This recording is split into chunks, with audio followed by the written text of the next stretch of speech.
Coas obras da nova comisaría da Policía Nacional que se construe no Touro a piques de rematar e o conseguinte traslado dos efectivos ao novo emprazamento, o Executivo ribeirense traballa xa na busca dun novo destino para o vello edificio da Policía, na rúa Miguel Rodríguez Bautista. Segundo explicou o alcalde Manuel Ruiz, o Concello iniciou xa os trámites para conseguir o cambio de usos da parcela na que se empraza este edificio, que é de titularidade municipal. O antigo Hogar da Xuventude pasounos en un momento a ser o lugar onde se albergaba a Policía Nacional. Ese é un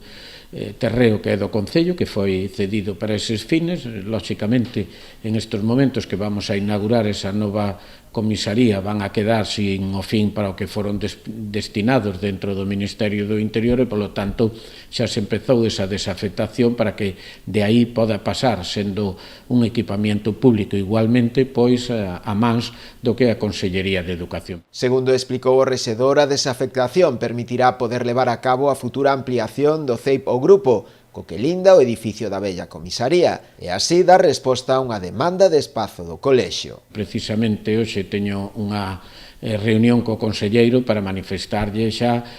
o interés que ten o Concello e a comunidade educativa para xa ir redactando os proxectos para adecuar o que hoxe en día é unha infraestructura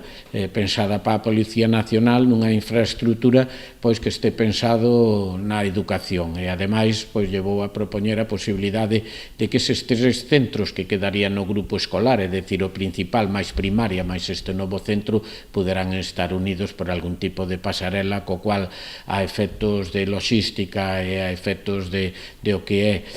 rebaixar costes en cuestións como pode ser a mesma coste eléctrico ou coste da calefacción, pois creo que é unha solicitud lóxica e que espero que a teñan en conta.